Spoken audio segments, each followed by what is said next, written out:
Dinogenics. This is a competitive worker placement game for 2 to 5 players, but there's also a commitment to solo play because the game can indeed be played solitaire. And not just that, but it comes with 10 single player scenarios. So that's quite interesting to me that there is one standard competitive game and then 10 solo games. And full disclosure, I played the game solitaire only. I don't have game night with my friends yet. I'll start game night probably again in the fall. So I played the game solitaire because, well, there were so many solo scenarios to explore, and that was pretty interesting.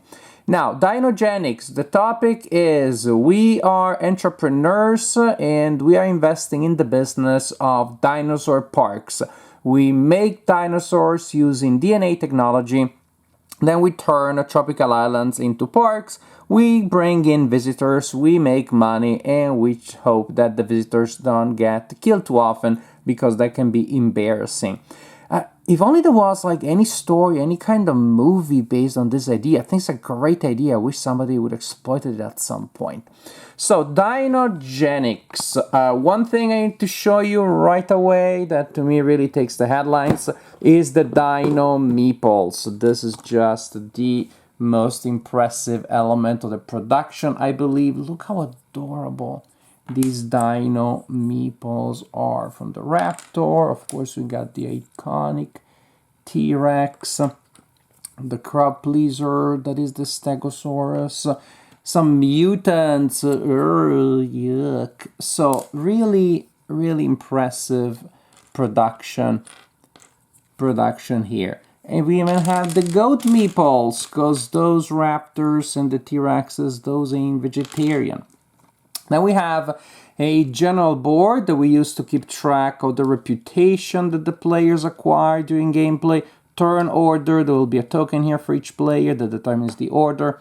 And this template here that is used to keep track of the turns. So you slide it down, the game lasts 7 seasons.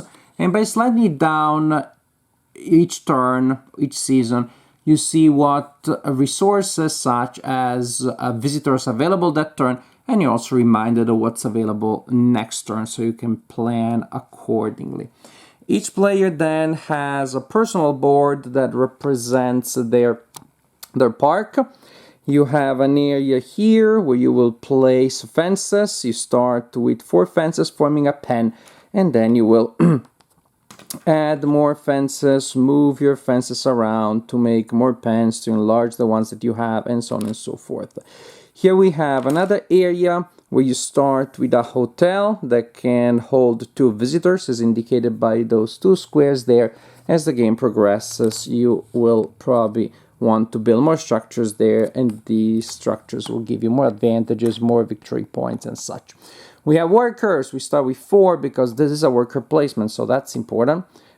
Track here to keep track of dinosaur value and a reminder of some of the important stats of the dinosaurs, such as the victory points, the reputation they give you, and very important, and we'll see that more in detail, the size of the pen in which they want to be. The pen is too small, they don't thrive, and there's bad stuff going on. Matter of fact, we can take a look at the DNA cards that tell us about the dinosaur. We're going to use these to create dinosaurs. The card also tells us if we need to feed them meat. If they take 0 meat, then you don't have to feed them. They just munch on whatever bush they find around there. Otherwise, you need to give them goats or they rampage. During the game, there are several effects that may call dinosaurs to rampage, and I don't think I need to tell you that is bad for you. We have the cost or the value of the card if you sell it for credits in the market. We'll see what that means. Or if you're buying the card from the market, then it's the number of credit that you need to pay. This is the number of cards of the same type that it takes to create a full DNA set. So you need 2 raptor cards to create a full DNA set for the raptors, 3 Ankylosaurus DNA cards to create a full set, 2 for the Triceratops, 3 for the Stegosaurus, and so on and so forth.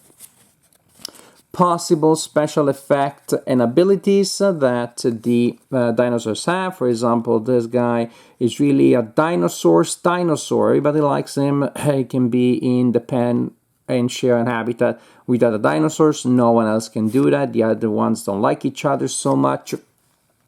Different abilities of that kind. For example, the Stegosaurus told it was a crowd pleaser.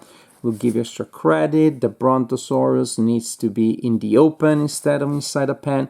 That sort of thing. You got to keep your pterodactyls in a biodome or they fly around, and so on and so forth. And at the bottom, the same requirements that I showed you earlier on your player's board, which is the value, the reputation, and again, the size of the pen in which they must go. We have manipulation cards, which are basically event cards that you will play to generate the positive effects. We have a newsroom where we have a deck of event cards, also breaking news cards. One is flip face up, and this is the upcoming, so you know what happens. Each turn, one becomes the active one, then you resolve it, and another one becomes the upcoming. So you will know what happens next turn, what event you have to prepare for. And it can be good stuff, bad stuff, all sort of thing. Now, at the beginning of each season, that is, of each turn, you will determine the player's order based on reputation. You will assign visitors. Again, remember all that information is taken from that board there. So players receive visitors, but only up to the number of spaces that they have in their hotel. Players collect credits based on the number of visitors that are there, and you may even then get more good stuff if those visitors are still alive at the end of the season. Ouch. You resolve the breaking news card, that becomes the active one, and you look at the next one. And then after this sort of preparation, the main phase of the game starts, which is, this is a worker placement game. So players will alternate placing their workers in different spaces on the board. If a space is already occupied by any meeple, including your own, you can go in that same space. You can cheat a little bit by going to the outsource space, which allows you to pay credits to use the action of an occupied space. But that also is a limited resource. And that we know is important in worker placement games. That's kind of the idea, limited actions. And so not just resource cost, but also opportunity cost. You may have cards that even give you extra spaces, but you cannot count on those. Usually you got the spaces on the board. And so we have the timeshare that gives us some credits and visitors. So we have the site A that gives us 2 DNA cards. You just draw them and add them to your hand. The site B has a similar effect, but this time you draw 3 cards and then you discard 2. So more choice, more options, but fewer cards in hand than from site A. We got the agency that gives you manipulation cards, the boneyard where you can take a card from this selection here. Some effects, however, will give you scandal tokens and you will need to use game effects to get rid of them by the end of the game. Having your visitors eaten by dinosaurs nom, nom, nom, nom, nom, nom, nom, also gives you scandal, so that's not good. We have the uplink, which is where we draw those manipulation cards, which again give us special benefits. The ferry, we just get money. The outsource, we get to use the main actions that were already occupied. The Dinogenics lab, which is where we make our dinos. And so to do so, we need to either discard a full set of DNA cards. Remember, 3 for the Ankylosaurus, 2 raptors for raptors, and so on and so forth. And then we get the corresponding dino. Or we can also just discard any 3 ones and we get a mutant represented by this disturbing, weird dino meeple here, and also by this card here. So any 3 will give you a mutant. No one wants to buy them, no one wants to sell them. They just arise from nuclear garbage that you left around, I guess, and DNA strands that you microwaved. Whatever, I don't know exactly how that happens. But the interesting thing is that They don't have to be fed unless you want to, and then they multiply because they're just so happy. When you get new dinosaurs, they go on your personal board. Remember. And the general rule is that when you get the dinosaur, the pen needs to be big enough. And so, for example, if I am building an Ankylosaurus, I need a pen this big. So you need to respect rules such as that. If I'm building the big guy wants to be in the open. And so as the game progresses, you're gonna change things around. For example, the T-Rex takes a lot of space, so we need a fence or 3, kind of like that. So you got to respect those things, otherwise it goes bad. The most important space, or one of the most important spaces probably, is the city center. In the city center, you can perform up to 2 different actions from the list that you see here. Such as, you can use the market. The market is this area down here where there are 3 cards that are available. Use the market. You can use the market to either buy one of those cards there for the buy cost, or you can sell one of your cards for the sell cost. A single worker cannot both buy and sell. You can use the market basically to buy or sell for a single meeple worker placement. You can purchase 3 fences for 2 credits. You can purchase a facility. There are always standard hotels available, and then there are the facilities here that come from this bag, and you simply add them to spaces in your player board. And once you add them, you cannot remove them, you cannot move them around. They can be damaged if the dinos rampage, and they can give you points and advantages, but you gotta be careful that they don't get damaged by your dinos. Unless you're willing then to spend actually some money, because if a facility was damaged, then one of the actions performed in the city is to spend 3 credits to repair the facility. As for purchasing, the cost is indicated there. So pretty much this is the general idea. Again, worker placement, where you place your workers to collect resources, which you then spend to add dinosaurs and fences and structures to your personal park. Again, then you have, when everybody's done placing their workers and resolving the actions, you're going to have an upkeep phase in which you need to feed your carnivores. You may choose to feed your mutants to have them reproduce.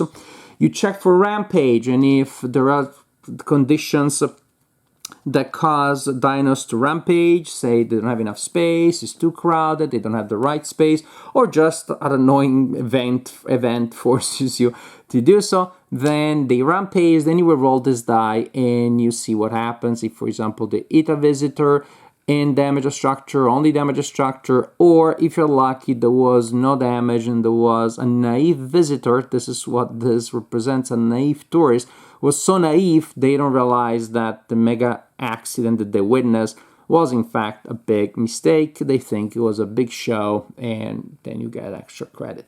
But it's only 1 in 6. Most likely num num num num num num num, or slash to a building. You continue like this, scoring points for the dinosaurs that you have built, for how good they look, for the variety that you have. Some structures will also give you victory points. You continue until the end of the season, and then you add some extra points from other sources, such as things that score only at the end of the game. Some structures do that. You score extra points at the end for the variety of dinos that you have. Individual scenarios will have specific things that will active obstacles that will allow you to score points, but the general idea remains that at the end of the game you score points. If you're playing a competitive game, how you score wins.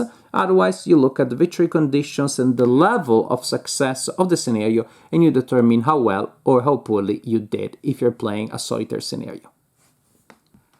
In Dinogenics, the element in the production that definitely takes the headlines are the Dino Meeples. They are just so darn adorable in detail. That's just amazing.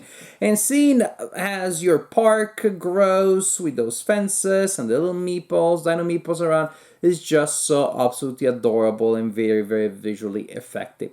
Other elements of the production, however, are debatable. The structures in particular, they're just so small, and in particular the icons that tell you what they do are very, very small.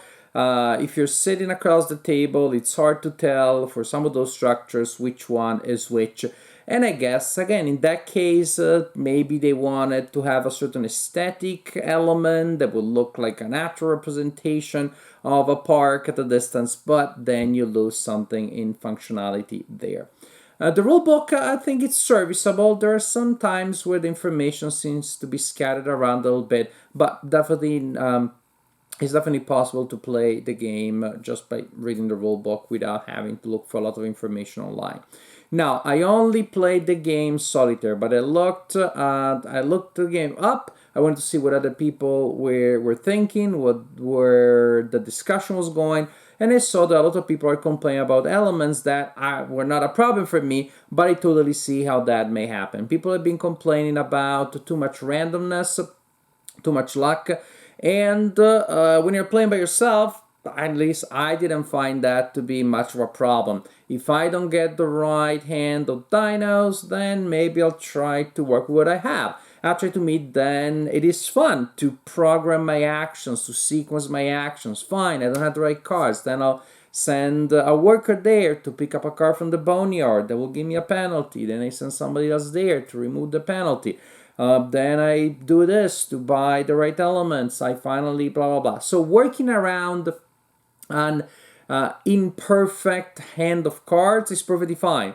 And if one time you get the perfect hand of cards, that is also pretty awesome. But I think I would be pretty annoyed if I'm having all of this great planning and somebody else just drew a hand with the 4 correct cards, the 3 correct cards, and boom. Then they get ahead, they are not wasting actions to do all of those things, and then that can be pretty annoying. Again, I also have seen people complain about the runaway leader problem, and I totally see how that could happen. So, I played the game solitaire and I enjoyed it. I wasn't bothered by the randomness. I didn't have the problem of the runaway leader because of just about my score. And I enjoyed those scenarios quite a bit. So I think that the game is definitely enjoyable. I've also read that if you add some of the expansions, they take care of those problems that you have in multiplayer. So it seems maybe paradoxical that the game may work better as is without expansions as a solitaire game than as a multiplayer. At least it's pretty unusual that you have a game that has one standard mode of play for the multiplayer and 10 different scenarios for the solo. One almost wonders if it was a solitaire game that then had the multiplayer element attached to it. Either way, as a solitaire game, I'm definitely happy to recommend it because there is the fun of engaging with the theme, and the game really is rich in that. And still just the fun of sequencing actions, of doing all of those prioritizing elements, that planning that you have when it comes to worker placements, because that's a huge trend, of course, in games of the last decade, and there is a reason. It's a mechanic that is new. Maybe it was new in 2005, but still feels new and fresh because it is constantly reinvented in so many different ways. And I think here you have something that maybe mechanically is not super innovative, but it works very well and it engages with the theme at a level that I think is deeper than most worker placement games. So definitely a fun game for the solitaire player. I'm uncertain as a multiplayer game. I don't think it's going to be the worker placement that's going to hit the table most often when I play the game with my friends, when I go back to having game night at the end of the pandemic. Also, setup is a little elaborate, so I like that. When I'm playing solitaire, I put on an audiobook and then I just set up the game. Doesn't matter how long it takes. So Dinogenics, definitely a fun, enjoyable solitaire game. I'll go with the flow and my intuition that maybe has some weaknesses as a multiplayer game.